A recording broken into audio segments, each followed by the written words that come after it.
Monsieur le directeur de l'UIT, Monsieur les directeurs et chefs de service, chers étudiants, permettez-moi tout d'abord de rendre grâce à Dieu qui m'a donné l'opportunité de revenir dans ma case de départ pour partager une expérience avec vous.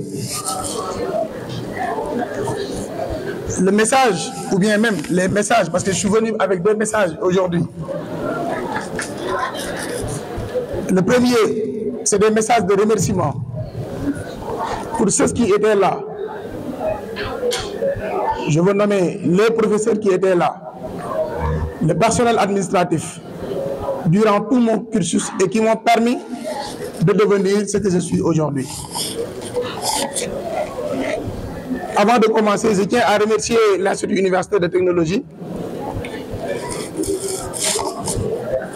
Chacun d'eux, d'une manière ou d'une autre, ont contribué à mon parcours. C'est avec une profonde gratitude que je partage avec vous le fruit de ce chemin. Je voulais tout simplement commencer par des remerciements avant de faire ma présentation. Alors, comme vous l'avez vu, le nom c'est Maguette Sall. Je vais faire quand même quelques rectifications par rapport à ma présentation, parce que mon ami a dit que j'ai préféré emprunter la voie de l'entrepreneuriat, mais j'étais dans la voie de l'entrepreneuriat jusqu'à devenir un agent de la Sénélec. Et aujourd'hui, je cumule les deux en créant également un centre de formation professionnelle qui se trouve ici à Thiès. Donc, je suis agent de contrôle à la Sénélec, embauché depuis le 15 novembre 2021. La formation également que j'ai faite, donc c'est le DUT en génie électrique et informatique industrielle. Je suis également électricien bâtiment avec une expérience professionnelle de plus de 15 ans. Vous allez bien sûr me poser une question par rapport à cela.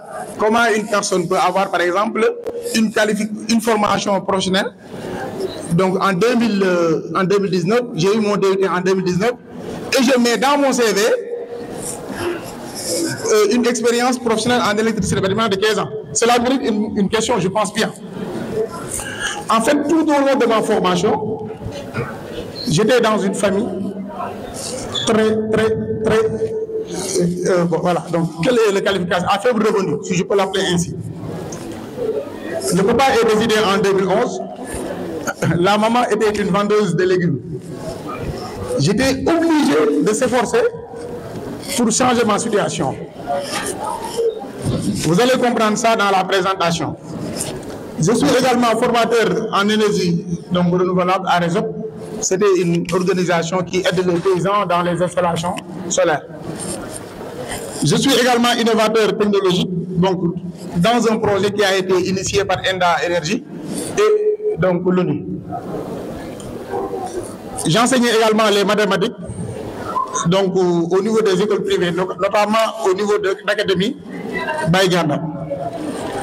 Je suis également lauréat donc pour le projet sénégalais pour l'entrepreneuriat des jeunes. C'était également en 2019. À l'époque, j'étais à l'UIT en deuxième année.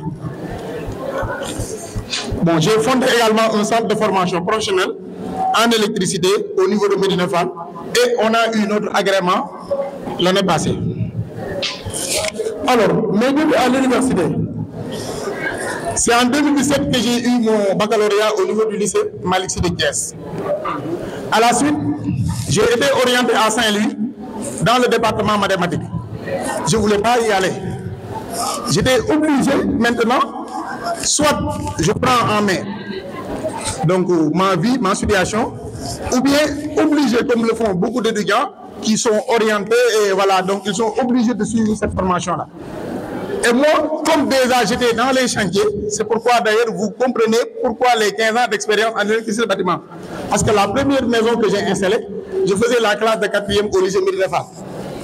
Donc j'étais obligé de prendre en main ma situation, de changer la vie de la famille. C'est pourquoi je cherchais maintenant une école dans laquelle je pourrais faire une formation en restant à Thiès pour pouvoir continuer à travailler. Alors, vous allez comprendre donc la justification de mon choix par rapport à l'UIT. le choix que j'ai porté à l'université, et particulièrement à l'UT, n'était pas un hasard. Bon, je réside à Thiès. Il me paraît logique maintenant de rester dans ma ville natale où j'avais déjà commencé à m'investir professionnellement. C'est ce que je venais de vous expliquer. Donc, ce travail me permettait de payer, parce que je vous le dis encore une fois, j'étais à l'UT dans la voie payante. J'étais orienté à Saint-Louis, et après, je suis revenu à l'UT, j'ai trouvé Mme Sarr, je lui ai dit que je veux faire une formation. Il m'avait dit que pour entrer à l'UT, il faut d'abord faire un test d'entrée, et après, vous ne pouvez avoir que le choix de payer. Et que moi, je ne voulais pas sortir de caisse. J'avais déjà commencé à travailler dans les chantiers. J'ai cherché une école, une formation professionnelle pour concrétiser mes compétences déjà acquises. Donc j'étais obligé de venir à l'UT. C'est pourquoi cela me permettait de continuer à travailler et de financer également mes études. Le choix également que j'ai porté à l'UT, c'est parce que l'UT était une école de référence. Et je profite également pour remercier quelqu'un qu'on appelait Emma. Il était dans le département de la topographie, je crois bien. Il m'a conseillé d'aller là-bas par rapport à mon profil pour pouvoir concrétiser ce que je savais déjà. Et durant la formation à l'UT, la formation que j'ai reçue à l'UT de Thiès a été déterminante dans mon parcours. Elle m'a permis d'acquérir des compétences solides, aussi bien théoriques que pratiques, en génie électrique. Grâce à l'encadrement de qualité, à la rigueur académique et aux nombreux travaux pratiques, j'ai pu développer une véritable expertise technique. Cette formation m'a non seulement préparé à intégrer le monde professionnel, mais elle m'a aussi ouvert des perspectives que je n'imaginais pas au départ. Elle a renforcé ma confiance en moi, nourri mon esprit d'initiative et posé les bases de mes projets entrepreneurs actuels. Alors, mon parcours également à l'UT n'a pas été un long fleuve tranquille. Très tôt, j'ai été confronté à des difficultés financières importantes, faute de moyens pour payer régulièrement ma scolarité.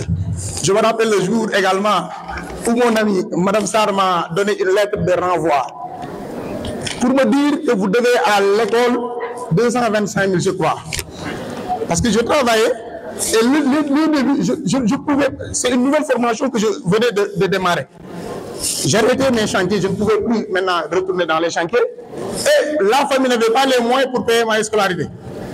Et j'étais confronté à ce renvoi-là. Mais je n'ai pas baissé les bras. Je me suis efforcé. J'ai allé au niveau, donc c'était à Ndiagne, je me rappelle bien, dans un village où je faisais des installations solaires. Voilà.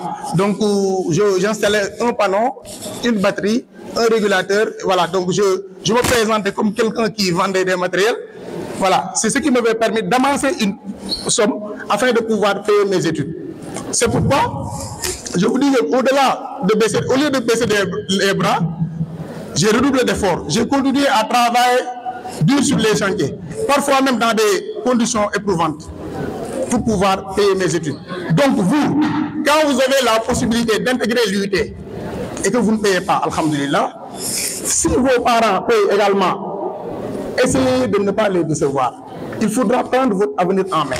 Quelqu'un l'a dit, aujourd'hui vous êtes là, nous étions à l'UT. Nous venons de vous raconter également notre parcours. C'est parce que l'administration voit en nous une réussite. Donc vous n'avez pas le droit d'échouer. Et qu'il faut savoir que votre présence ici est déjà une réussite. Donc vous n'avez pas le droit d'échouer. Alors, malgré les difficultés, j'ai persévéré, j'ai validé même la formation avec la mention assez bien. Donc ce diplôme pour moi représente plus qu'un papier, c'est le fruit de la détermination. Bon, je vais aller très rapidement. De l'UT à la Sénélec, un parcours porté par l'entrepreneuriat. Après l'obtention de mon diplôme à l'UT, j'ai fait le choix de me lancer dans l'entrepreneuriat. Fort de mes compétences acquises pendant ma formation et de l'expérience pratique accumulée sur les chantiers, j'ai décidé de formaliser mes activités dans le domaine de l'électricité. C'est pourquoi j'ai créé une entreprise dénommée Établissement Baye Gora Sall pour donner un hommage à mon papa, ce qui m'a permis également d'intégrer la Sénélec. Alors donc ça c'est le jour de l'inauguration de l'établissement. Donc nous avons eu l'agrément en 2023 également. Donc, par rapport à la conclusion, donc je voulais encore une fois vous donner des conseils, vous, en tant qu'étudiant. La vie n'est pas simple, mais il faudra que chacun d'entre vous prenne sa vie en main. Il faut travailler, il faut que vous donnez le maximum de vous-même pour pouvoir réussir dans la vie. Donc peut-être le temps ne le permet pas, mais on pourrait quand même, voilà, donc développer d'autres choses.